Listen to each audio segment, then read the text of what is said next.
Amis des QDN, bonjour. Eh oui, un QDN, ça fait bien longtemps que j'en avais pas fait, parce que, en fait, les choses que j'ai commandées ont mis pas mal de temps à venir, donc ça s'est un petit peu accumulé, c'est arrivé un petit peu doucement, et c'est vrai qu'en plus, avec tous les événements qui se passent en ce moment, je pense que de plus en plus, malheureusement, les échanges vont être, je veux dire, perturbés. Enfin bon, je veux dire, c'est quelque chose de vraiment anecdotique comparé à la souffrance de ces pauvres Ukrainiens. Alors, je vais donc vous montrer un petit peu tout ce que je me suis acheté, dans un ordre, comme d'habitude, plutôt aléatoire. Alors d'abord, j'ai trouvé pas mal de petits assortiments, comme par exemple celui-ci, là, qui est des connecteurs donc au pas de 54, ce qui est pratique pour les breadboards, parce que des fois, ces connecteurs-là, ils sont à un autre pas, et c'est pas forcément facile. Donc là, il y a 2, 3 et 4 contacts. Donc il y a les connecteurs mâles et femelles, qu'il faut sertir bien sûr avec la pince qui va bien. C'est évident que les autocollants, c'est moi qui les ai rajoutés. Donc là j'ai trouvé aussi des condensateurs. Donc là, alors c'est un assortiment, en fait c'est tous les mêmes.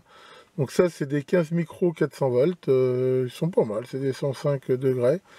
Et alors pourquoi j'ai pris ça? Parce qu'en fait ça arrive assez souvent en ce moment que quand je répare des chargeurs, des ampoules, des machins comme ça, il y a souvent ce genre de condensateur juste derrière le pont, je veux dire qui redresse le secteur. Donc là, je suis tranquille pour un moment. Et dans la même veine, il y avait aussi ces 100 micros 35 volts. Et ça, c'est aussi des valeurs que j'utilise pas mal, surtout dans mes tiroirs Tektronix, là, que je change assez souvent, parce que je change petit à petit tous les tantales. Donc je les ai mesurés, c'est pareil, ils ont un bon ESR. Enfin voilà, ils peuvent en découplage très facilement remplacer des condensateurs tantales. Ensuite, j'ai trouvé ces deux assortiments de cosses cuivrées.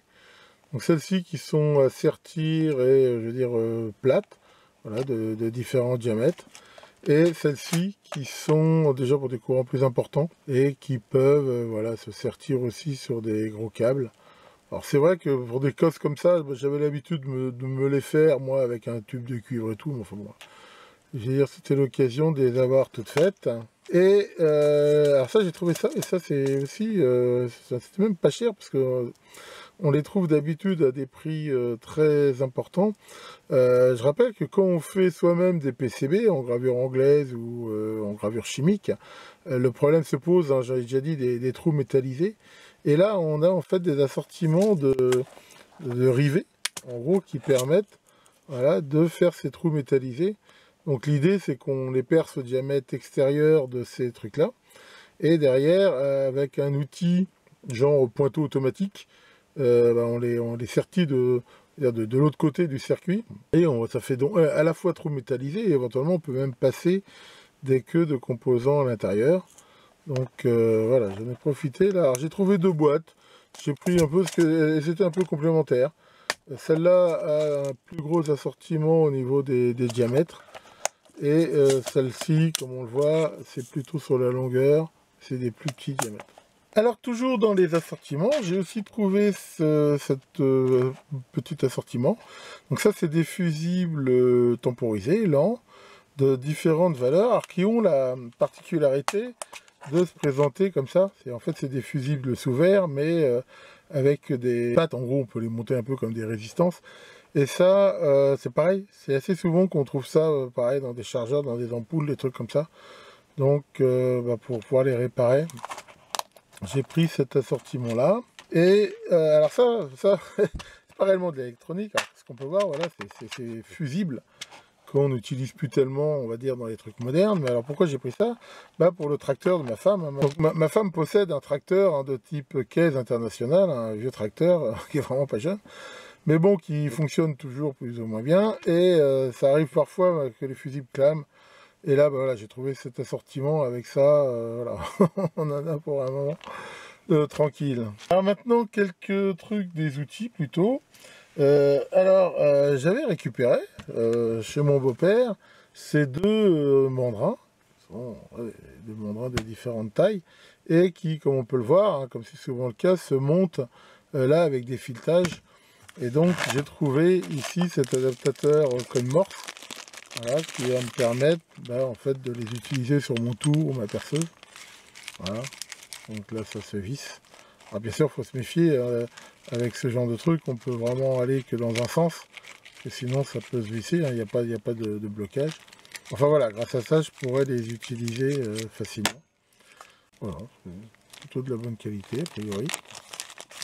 Alors j'ai trouvé cet outil, et je l'ai déjà utilisé 2 fois, et avec bonheur en fait. C'est une sorte de double clé universelle, qui, voilà, grâce à cet astucieux système là de cran, bah, voilà, ça permet en gros de remplacer tout un jeu de clés, hein. On voit que quelque part ça va de 8 à 22, ce qui couvre quand même pas mal, et en un seul outil, et enfin, voilà. Puis il a de bonne finition, il est plutôt cool. Je trouvais ça plutôt sympa. Alors ça par contre c'est beaucoup moins bien. Alors c'est un outil qui est censé pouvoir couper de la tôle. Voilà, on met ici une tôle et on est censé tirer, et ces deux couteaux tournants sont censés découper la tôle. Alors ça marche pas terrible. Alors déjà, enfin, tel qu'il est livré, il peut même pas marcher.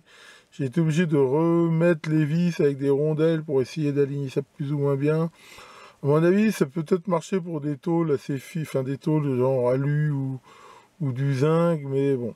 Enfin voilà, honnêtement, je peux pas dire que je sois très content de ce truc.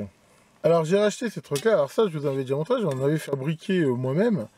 Mais là, c'est des modèles, on va dire, un peu plus grands. Donc on peut voir que c'est des règles qui sont à la fois en millimètres et en pouces, et qui ont cet astucieux système là de blocage, qui permet en fait d'en faire un trusquin, hein, quand on veut par exemple voilà, soit mesurer, soit tirer des trous. Enfin, je vous avais déjà montré que cet outil est très pratique. Ça permet aussi éventuellement de tracer des traits ici à 45 degrés. Donc voilà, j'en ai pris 2.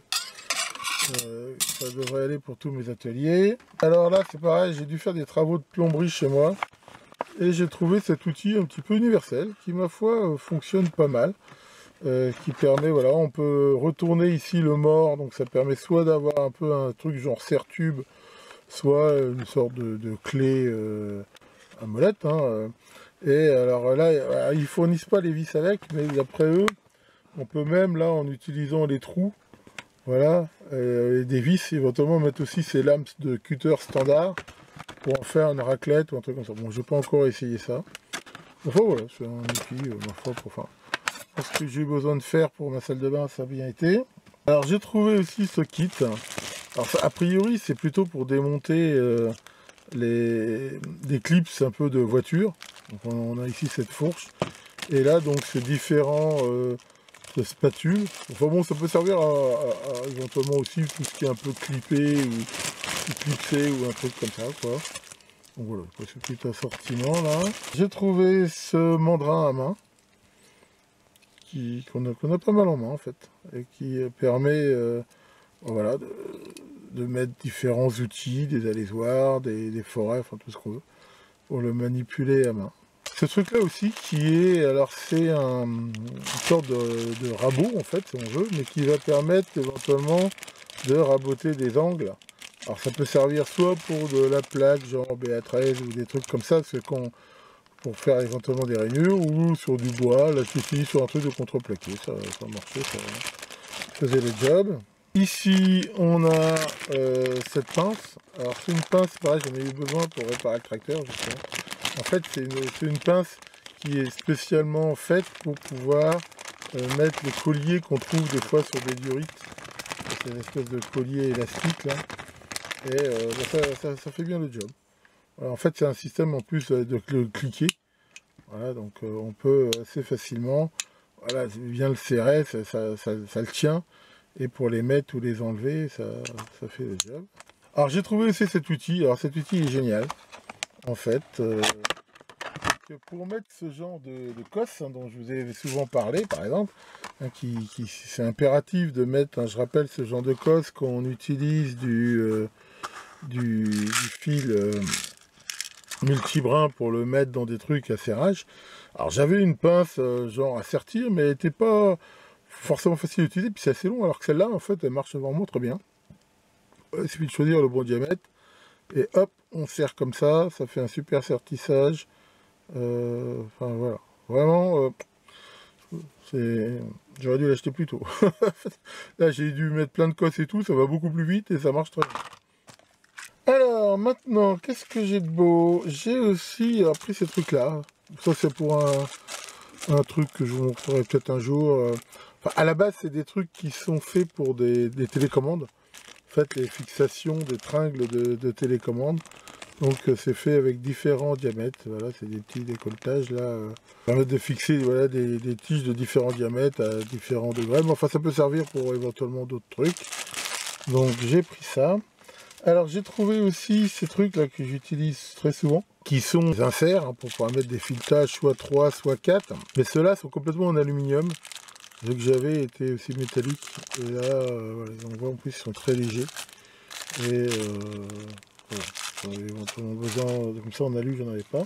Alors en parlant d'aluminium, j'ai trouvé un truc, alors ça pour le coup c'est des rivets, mais c'est des vrais rivets. C'est pas des rivets pop ni des rivets, voilà, on voit c'est des rivets pleins. Donc en 3 diamètres, 2, 2, 5 et 3. Et donc ça c'est des trucs, ça se met en tapant dessus. Hein. Un peu comme le bon vieux rivet genre Tour Eiffel quoi. Et ça j'en avais pas. Alors c'est vrai que dans certains cas ça peut faire des assemblages. Je veux dire, enfin, à la limite, beaucoup plus costaud que des rivets pop, hein, parce que les rivets pop sont creux. Alors que là, voilà, on peut faire des trucs comme ça. Alors, l'autre fois, je vous ai parlé un peu de la HF, là, dans ma vidéo sur les connecteurs martyrs, on va dire. Et alors, comme j'utilise de plus en plus de trucs SMA, là, je me suis pris différents trucs, à savoir ces terminaisons 50 ohms. Donc ça, bien sûr pour l'huile. Là, c'est encore d'autres connecteurs martyrs. J'avais trouvé ceux-là. Ça peut servir. Ça, j'ai repris là des connecteurs qui se montent donc sur châssis. Donc l'avantage de ce genre de connecteurs, c'est vrai qu'il faut 4 vis pour les monter, mais eux au moins, ils risquent pas de tourner quand on visse. Et là, je me suis pris en fait un certain nombre de câbles de différentes longueurs. Voilà, des petits, hein, voilà, pour faire éventuellement des liaisons courtes ou éventuellement plus longue, et même là des câbles. Alors en plus j'aime bien ceux-là parce que contrairement à des fois il y a un autre câble, là, ceux-là sont assez souples et voilà, ils ont l'avantage d'être tout de suite montés. Donc j'en ai pris de différentes sortes. Il y en a c'est un peu des rallonges, il y en a qui sont mal, enfin voilà. Avec ça je devrais être tranquille en courant. Alors j'ai trouvé ce petit outil là qui est vraiment sympa. J'en avais en plastique qui n'était pas de super qualité, alors que là on voit c'est fait en aluminium ionisé. Et voilà, c'est le genre de griffe là qui sert toujours quand on a laissé tomber la petite vis au fond du bidon. J'ai trouvé ça. Je sais pas, j'avais besoin en fait d'un contact de type pédale au pied quoi. Donc c'est très basique. C'est un gros switch dans. Alors il donne un fil, enfin bon, c'est pas évidemment pas celui-là qu'il faut mettre. Mais voilà, avec ça, on a ce système qu'on peut éventuellement fixer d'ailleurs. Bon, moi, je pense pas que je vais le faire. Et voilà, quand on veut faire des trucs qui se commandent au pied, c'est comme quelque chose d'assez costaud. Quand j'y suis dans les interrupteurs, c'est pareil, j'ai trouvé ces deux interrupteurs. C'est pareil, ce que j'en ai besoin pour une machine que je suis en train de faire. Alors bon, la qualité sans doute pas hyper top, mais bon, voilà, ça mérite de commuter du triphasé, même si moi je veux commuter du biphasé. Alors, il donne ça pour 5 ampères. Bon, un truc, bon, ça n'a pas l'air d'être tellement étanche, enfin voilà, c'est pour faire ça pour des trucs dehors. Toujours pour une machine, pareil, j'ai trouvé cet autocollant là qui permet de faire de montrer des angles. Bon, on peut bien sûr éventuellement le faire soi-même, mais là c'était tout fait. Donc comme je suis feignant, je vais prendre ça. J'ai trouvé ces petits connecteurs là, qui sont assez sympas à visser aussi. Donc ça c'est pour ce genre de connecteurs qu'on utilise pour les alimentations. Donc là, voilà, c'est une dizaine. Et puis c'est fixe, ils prennent pas. L'avantage c'est que j'en avais, mais il fallait faire des trous plus gros. Ceux-là sont plus petits, donc c'est pas mal. J'ai trouvé là ces petites perles de test. Donc ça, l'idée c'est sur des circuits, c'est de mettre des points de test sur lesquels on peut facilement venir accrocher une sonde d'oscilloscope. Donc c'est des points de test. Et ça, c'est plutôt des fois pratique. Puis là, voilà, l'avantage c'est qu'on peut aussi, on voit les mettre de différentes couleurs. Ça permet éventuellement sur un schéma de repérer, voilà, le rouge c'est le plus ou ce qu'on veut quoi. Alors j'ai aussi trouvé ces petits systèmes de test là, voilà, qui sont faits spécifiquement pour aussi les composants CMS. et qui ma foi ont l'air pas mal. Alors j'en avais déjà plus ou moins de différents modèles, mais alors le problème de ces trucs-là, c'est qu'on les manipule des fois au bout d'un moment, enfin ça vit pas forcément très longtemps. Et ceux-là m'ont paru sympas. Alors je ne les ai pas encore essayés, mais l'idée c'est que c'est des mini grip fil en fait. Voilà, donc si on en prend un là pour essayer, voilà. Et on peut voir que c'est, alors je sais pas si on voit bien, essayer de le mettre comme ça, pas très facile, enfin voilà, je sais pas si on voit bien, mais ça fait vraiment un mini grip fil qui permet de choper éventuellement une patte même d'un circuit CMS ou d'un composant, et là on peut brancher, donc soit ces saloperies là qui sont pas souples et tout, soit moi des câbles que je me suis refait en silicone qui sont bien plus souples et bien meilleurs. Je vous en avais aussi montré, j'en avais même trouvé des tout faits hein, dans un autre QDN, et ça voilà, quand on fait des mesures sur des circuits, c'est des fois bien pratique. Donc voilà, je verrai un petit peu ce que donne ceci à l'usage. Alors toujours dans le test, c'est pareil, ça j'ai trouvé ce truc là. Alors il y a très souvent des composants CMS qui sont dans des boîtiers qu'on appelle SOT 23 et alors, qui peuvent avoir 3, 6, enfin il y a différents systèmes. Et ben, j'ai trouvé en fait ce connecteur qui permet donc de les positionner, hop, et de les tester. Donc on peut en tester éventuellement même deux en même temps, ça permet vraiment de faire des comparaisons. Et ça, bah, maintenant, il faut que je trouve comment je vais adapter ça à mon testeur, mais il y a très souvent des diodes ou des transistors qui sont sous ce genre de boîtier. Et là, ça me permettra de les tester facilement. J'ai trouvé ces deux GS dans sachet antistatique, mais c'est encore des convertisseurs, on va dire 6 volts ou 5 volts vers plus ou moins 15 volts. Attention, c'est des convertisseurs qui ne sont pas isolés. Mais voilà, typiquement, quand on a par exemple sur un Arduino une partie avec des amplis hop, on va utiliser ce genre de convertisseur. Alors j'ai trouvé ça aussi pour la réparation. Alors ça c'est un kit qui est assez intéressant, qui permet, alors c'est plutôt pour réparer des trucs genre téléphone ou autre. En fait quand on voit qu'il y a des contacts cuivre qui sont, je veux dire des fois endommagés, bah, ça permet éventuellement, voilà, on a cette planche de contact cuivre autocollant.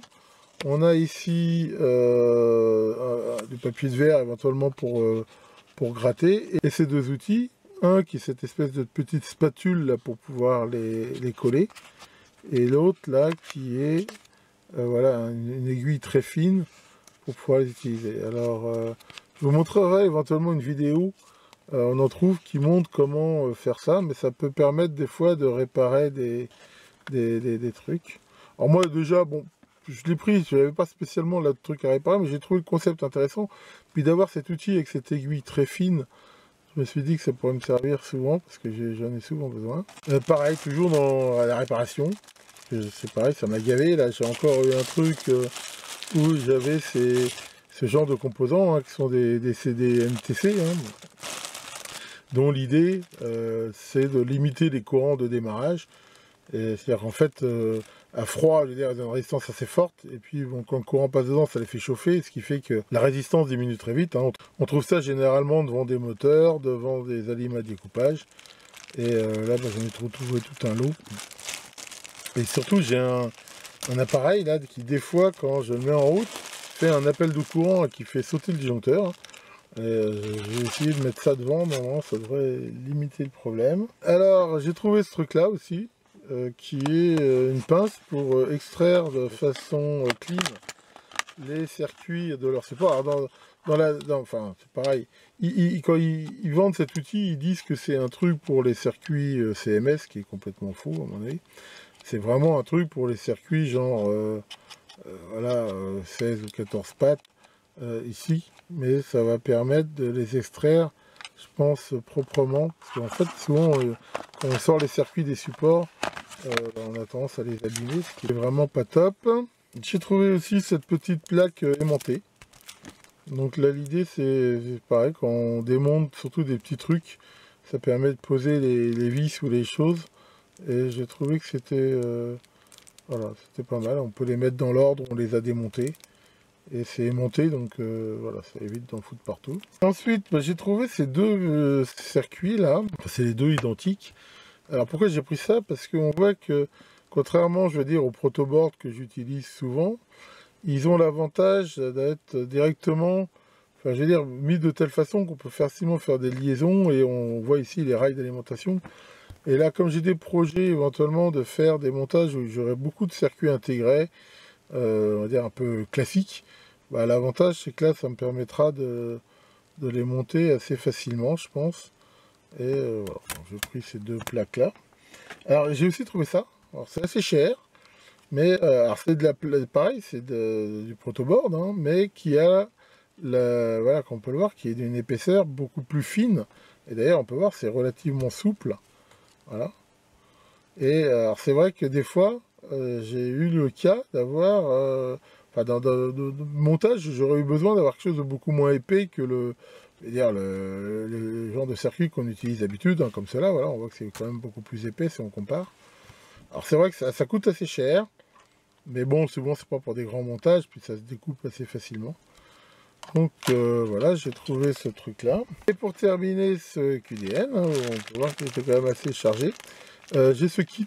Alors c'est un kit qu'on trouve sous plein de types. En gros, c'est un fréquence mètre qui affiche sur des afficheurs LED la fréquence. Donc, je crois qu'il va jusqu'à 50 MHz, je crois, un truc comme ça. Et qui est basé sur un pic. Hein. C'est un circuit qu'on trouve, enfin je veux dire, qui avait été fait, je crois, par des radioamateurs, puis ils ont fait des kits avec. Alors ce qui m'intéresse, c'est que moi j'ai toujours besoin dans mes tiroirs d'avoir un fréquence-mètre qui prend pas de place. Alors celui-là, il prend beaucoup trop de place, mais l'avantage, c'est que comme c'est un afficheur multiplexé, et on voit qu'il a l'avantage d'être séparé, et ben je vais pouvoir sans doute faire une platine beaucoup plus petite. Et voilà, bon, enfin bon, je vous montrerai ça éventuellement à l'occasion de ce petit kit, puis je mettrai sans doute un prescalaire devant ou un truc. Enfin, on verra ça. Et bien voici pour ce 97e QDN. C'est vrai que le dernier date d'un peu plus de 3 mois.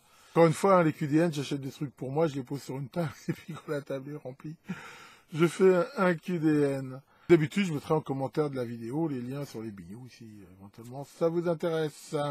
Tiens, salut Maurice, comment ça va Maurice? Ça va pas terrible? Regardez toutes ces infos et tout, tu penses qu'on est dans la merde? Ah ouais, je suis d'accord avec toi. Enfin bon, tu sais, faut toujours positiver. Alors c'est vrai que c'est une mauvaise nouvelle, on est dans la merde, mais la bonne, c'est qu'il y en aura pour tout le monde.